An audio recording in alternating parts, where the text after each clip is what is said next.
যাদের মোটরসাইকেল আছে তাদের জন্য এই ভিডিওটা আমি নিয়ে এসেছি। তো মোটরসাইকেল চালাতে চালাতে যখন এই সামনের স্পকেটটা এরকম দেখবেন যে স্লিপ করে, দু এক সময় আছে, তো এই স্লিপ করলে কিন্তু স্পকেট সমস্যা নয়, সমস্যা হচ্ছে আপনার ইঞ্জিনের যে শ্যাপ, তো গিয়ার বক্সে যে শ্যাপটা আছে এই শ্যাপে কিন্তু সমস্যা হয়। আর এই সমস্যা হলে কিন্তু সাধারণত ফুল ইঞ্জিন খুলে আবার এই শ্যাপ চেঞ্জ করতে হয়, তাতে অনেকগুলো টাকা খরচ, অনেক সময়ও ব্যয় হয়। সেই জন্য এই উপায়টা আপনারা, এই টেকনিকটি আপনারা কাজে লাগাতে পারেন। ইঞ্জিন না খুলে প্রথমত এই স্পকেটটি খুলে আপনারা সুন্দর করে অয়েলিং করে নেবেন।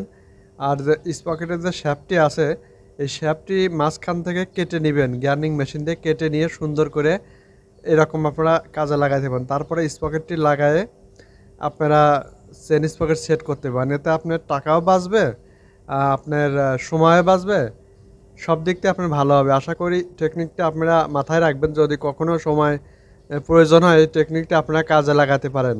ভিডিওটি যদি আপনাদেরকে ভালো লাগে অবশ্যই ভিডিওটি শেয়ার করে আপনাদের কাছে রেখে দিতে পারেন। অসংখ্য ধন্যবাদ সবাইকে। যাদের মোটরসাইকেল আছে তাদের জন্য এই ভিডিওটা আমি নিয়ে এসেছি। তো মোটরসাইকেল চালাতে চালাতে যখন এই সামনের স্পকেটটা এরকম দেখবেন যে স্লিপ করে, দু এক সময় আছে, তো এই স্লিপ করলে কিন্তু স্পকেট সমস্যা নয়, সমস্যা হচ্ছে আপনার ইঞ্জিনের যে শ্যাপ, তো গিয়ার বক্সে যে শ্যাপটা আছে এই শ্যাপে কিন্তু সমস্যা হয়। আর এই সমস্যা হলে কিন্তু সাধারণত ফুল ইঞ্জিন খুলে আবার এই শ্যাপ চেঞ্জ করতে হয়, তাতে অনেকগুলো টাকা খরচ, অনেক সময়ও ব্যয় হয়। সেই জন্য এই উপায়টা আপনারা, এই টেকনিকটি আপনারা কাজে লাগাতে পারেন। ইঞ্জিন না খুলে প্রথমত এই স্পকেটটি খুলে আপনারা সুন্দর করে অয়েলিং করে নেবেন।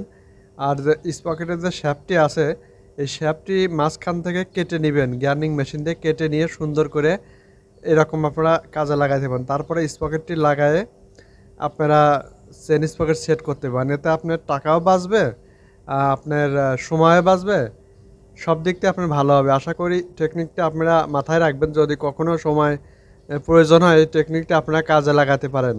ভিডিওটি যদি আপনাদেরকে ভালো লাগে অবশ্যই ভিডিওটি শেয়ার করে আপনাদের কাছে রেখে দিতে পারেন। অসংখ্য ধন্যবাদ সবাইকে।